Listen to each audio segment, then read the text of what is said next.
हम सबके मार्गदर्शक, विश्व के सबसे बड़े नेता, जिसे भारत की जनता भी चाहती है और विश्व की जनता भी चाहती है, ऐसे भारत के प्रधानमंत्री, गरीबों के मसीहा, वंचितों के मसीहा नरेंद्र मोदी जी का संबोधन सुनेंगे, उनका मार्गदर्शन लेंगे। देश भर में ये कार्यक्रम पार्टी के ध्वजारोहण और प्रधानमंत्री जी के मार्गदर्शन, माननीय राष्ट्रीय अध्यक्ष जी के संबोधन के साथ होगा। और इस दिन कल 6 अप्रैल को पार्टी पूरे देश के अंदर दीवार लेकर के काम की शुरुआत करेगी। भारतीय जनता पार्टी निरंतर काम करने वाला दल है और भारतीय जनता पार्टी का एक एक कार्यकर्ता समर्पित है, कमिटेड है। और आज भी हम पार्टी के कार्यकर्ता बूथों पर जाते हैं, कार्यकर्ता घूमते हैं, व्यक्तियों से मिलते हैं, जनता से सीधा संवाद करते हैं और जनहित की समस्याओं के निवारण के लिए काम करते हैं। इसलिए कल 6 अप्रैल को 12 बजे पार्टी के राष्ट्रीय अध्यक्ष श्री जेपी नड्डा जी दिल्ली के अंदर एक बूथ पर जाकर खुद दीवार लिखने का काम शुरू करेंगे और उस दीवार लेखन में माननीय राष्ट्रीय अध्यक्ष नड्डा जी 12 बजे दीवार लेखन करेंगे। 1 बजे सभी प्रदेशों में, 37 प्रदेशों में प्रदेश अध्यक्ष दीवार लेखन का काम करेंगे। 2 बजे 954 डिस्ट्रिक्ट्स के अंदर डिस्ट्रिक्ट प्रेसिडेंट दीवार लेखन का काम करेंगे और 3 बजे सभी मंडलों और 10 लाख बूथों पर पार्टी के कार्यकर्ता दीवार लेखन का काम करेंगे। यानी कल 6 अप्रैल को 10,72,942 स्थानों पर पार्टी के दीवार लेखन का काम होगा। और ये भारतीय जनता पार्टी की ओर से जो दीवार लेखन का काम होगा, एक बार फिर मोदी सरकार, एक बार फिर भाजपा सरकार, इस स्लोगन को देश के 10,72,000 स्थानों पर भारतीय जनता पार्टी के कार्यकर्ता कल राष्ट्रीय अध्यक्ष श्री जेपी नड्डा जी की शुरुआत के बाद लिखेंगे। पार्टी की ओर से इस सप्ताह के अंदर 11 अप्रैल को, जैसे 6 अप्रैल को पूरी हर बूथ पर मनाया जाएगा, उसी तरह 11 अप्रैल को महान समाज सुधारक, एक चिंतक, गरीबों के लिए संघर्ष करने वाले महात्मा ज्योतिबा फूले जी की जन्मशती है, उसका कार्यक्रम किया जाएगा। सभी जिलों, मंडल और बूथों पर भारतीय जनता पार्टी का जो ओबीसी मोर्चा है इस कार्यक्रम को करेगा और पार्टी के सभी कार्यकर्ता उसमें शामिल होंगे। पार्टी की ओर से स्थान स्थान पर निःशुल्क स्वास्थ्य प्रशिक्षण शिविर, सेवा बस्तियों में मेधावी छात्रों के सम्मान के कार्यक्रम, वरिष्ठ नागरिकों के सम्मान के कार्यक्रम, पुष्पांजलि के कार्यक्रम, महात्मा फूले जी ने जो संघर्ष किया और जो उनका चिंतन था वो जन जन तक पहुंचे, उसके लिए पार्टी काम करेगी। और तीसरा कार्यक्रम 14 अप्रैल को भारत रत्न संविधान निर्माता, हम सबके प्रेरणा स्रोत डॉक्टर भीमराव अंबेडकर जी की जन्मशती का कार्यक्रम देश के 10,72,942 स्थानों पर किया जाएगा। सभी जिला, सभी प्रदेश, मंडल व बूथों पर इस कार्यक्रम को किया जाएगा। पार्टी के वरिष्ठ नेतृत्व ने भारतीय जनता पार्टी के जो 6 कार्यक्रम बूथ पर करने के लिए निश्चित किए हैं, उनमें से ये 2 कार्यक्रम, एक तो पार्टी के स्थापना दिवस का कार्यक्रम, वो एक भारत रत्न डॉक्टर भीमराव अंबेडकर जी की जयंती का कार्यक्रम। पार्टी कई वर्षों से, कई दशकों से बूथ स्तर पर करती आई है। इस बार फिर 10 लाख बूथों पर उसका कार्यक्रम होगा। स्वच्छता के कार्यक्रम, स्वाध्याय के कार्यक्रम, वृद्धजनों और समाज सेवियों के साथ बैठकर चिंतन बैठ के छात्र आगे आए, उनको अच्छी शिक्षा, और जो प्रधानमंत्री श्री नरेंद्र मोदी जी ने पंच तीर्थों का निर्माण किया है, जिस तरह इस देश के अंदर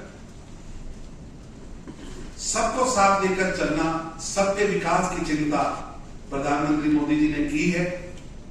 गरीबों और वंचितों को सम्मान, अधिकार देना, उनके लिए लड़ना, उनके लिए कार्य करना, उनकी स्कीम्स बनाना, उन स्कीम्स के माध्यम से उनके जीवन स्तर को ऊपर लाने का काम सरकार ने किया है।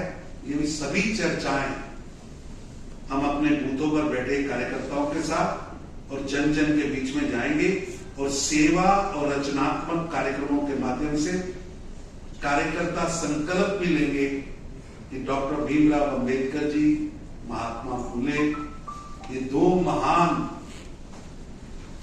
शख्सियतें, 2 महान चिंतक, इन चिंतकों का चिंतन हम सबके कार्य का हिस्सा भी है और इससे सीखकर हम समाज में बड़ा परिवर्तन लाएं, उसके लिए भारतीय जनता पार्टी काम करेगी। और ये कार्यक्रम हर एक बूथ स्तर पर किया जाएगा। पार्टी ने इसके लिए पूरी टोली बनाई है और बहुत उत्साह है कार्यकर्ताओं में। कल 6 अप्रैल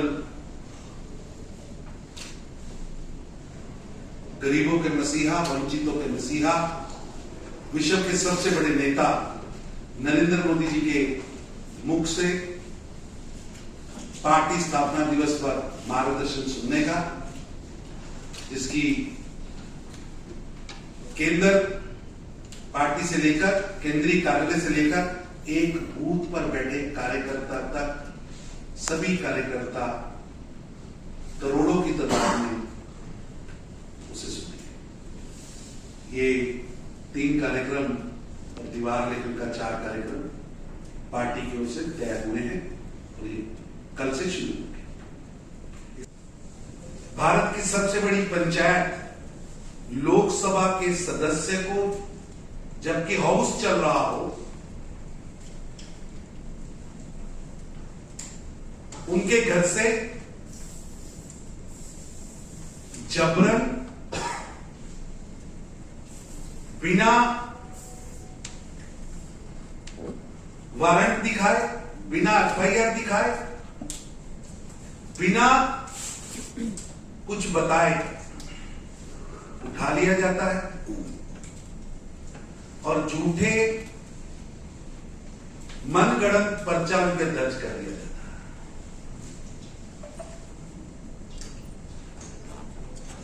केसीआर व उनका कुटुंब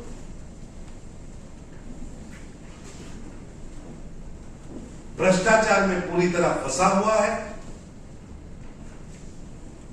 तेलंगाना की गलियों में, तेलंगाना के चौराहों पर उनके परिवार की तानाशाही, उनके परिवार के वंशवाद द्वारा लूट खसूट, उनके अहंकार की गाथाएं, उनके भ्रष्टाचार की गाथाएं लोग गा रहे हैं, जिससे जनता के मन में उनके प्रति एक आक्रोश है। और पिछले दिनों जिस तरह स्टेट पीसीएस के, पब्लिक सर्विस कमीशन के एग्जाम का पेपर लीक हुआ, जिससे हजारों नौजवान आक्रोशित होकर सड़कों पर उतरे। भारतीय जनता पार्टी उन्हें न्याय दिलाने के लिए तेलंगाना के नौजवानों के साथ खड़ी थी और उस आंदोलन में हमने पार्टिसिपेट किया। वो आंदोलन हम आज भी लड़ रहे हैं।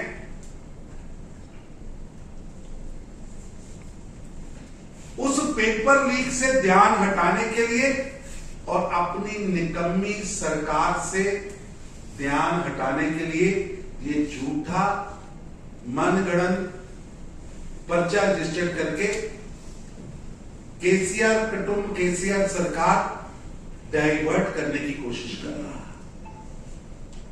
हमारा आंदोलन तेलंगाना की जनता के लिए है। हमारा आंदोलन तेलंगाना के छात्रों के लिए है। भारतीय जनता पार्टी का वो आंदोलन जारी रहेगा। संजय बंडी जो हमारे प्रदेश अध्यक्ष हैं, वो एक व्यक्ति नहीं है, वो तेलंगाना की आवाज बनके, वहां के नौजवानों की आवाज बनके लड़ रहे हैं। उनकी लड़ाई तेलंगाना के लोगों की लड़ाई है, तेलंगाना के नौजवानों की लड़ाई है, वो रुकेगी नहीं। आज भी पूरे तेलंगाना के हर मंडल स्तर पर केसीआर सरकार का पुतला दहन हुआ है और आगे भी वहां के लोगों की लड़ाई भारतीय जनता पार्टी तेलंगाना लड़ती रहेगी। लेकिन ये अलोकतांत्रिक, असंवैधानिक, गैर कानूनी जो काम केसीआर ने किया है, केसीआर की सरकार ने किया है, ये उनकी निराशा, हताशा और कुंठित जो उनका मन है, घबराहट है, उसको प्रदर्शित कर रहा है। निश्चित रूप से केसीआर साहब समझ रहे हैं, उनको समझ आ गया है कि अब उनके परिवार की तानाशाही, उनके परिवार के भ्रष्टाचार, उनके परिवार के वंशवाद की लूट का जमाना जाने वाला है।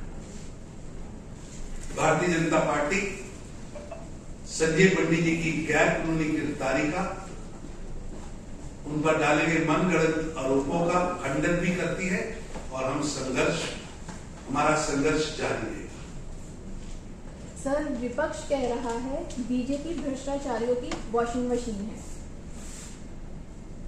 भारतीय जनता पार्टी लगातार 26 मई 2014 से हमारी प्रधानमंत्री श्री नरेंद्र मोदी जी के नेतृत्व में जो पहली कैबिनेट हुई थी, उसका पहला प्रस्ताव था जीरो टॉलरेंस ऑन करप्शन, और उस पर पल पल दिन दिन हमने पहरेदारी भी दी है और उस पर लगातार काम किया है। एक जमाना था कि आप बोफोर्स तोपों की दलाली भी करो, आप चारा भी खाओ, 12 लाख करोड़ रुपए का घोटाला भी करो, पोला भी खा जाओ, कॉमनवेल्थ गेम्स में घोटाला करो और बड़ी बड़ी गाड़ियों और जहाजों में घूमो। श्री नरेंद्र मोदी जी के नेतृत्व में लगातार भ्रष्टाचारियों पर शिकंजा भी कसा है और लूट का पैसा देश के खजाने में भी आया है। आज राहुल गांधी जी के नेतृत्व वाली कांग्रेस कोर्ट गई, लेकिन इनके पिता जी राजीव गांधी कहते थे हम 100 रुपया दिल्ली से भेजते और 14 रुपए गरीब के पास पहुंचते। 80 के दशक में, बीच में भी 4 से 14 के घोटालों की सरकार अलग। आज हम गारंटी से कहते हैं कि प्रधानमंत्री नरेंद्र मोदी जी के नेतृत्व में 100 रुपया दिल्ली से चलता है और गरीब की झोपड़ी में 100 ही पहुंचता है। ये हमारी कमिटमेंट है और एक भी ऐसा व्यक्ति नहीं है जिसको हमने बचाया हो। भ्रष्टाचारी भ्रष्टाचारी है, उसकी जात, धर्म, पंथ, पार्टी ये हमारी सरकार नहीं देखती। धन्यवाद, बहुत बहुत धन्यवाद।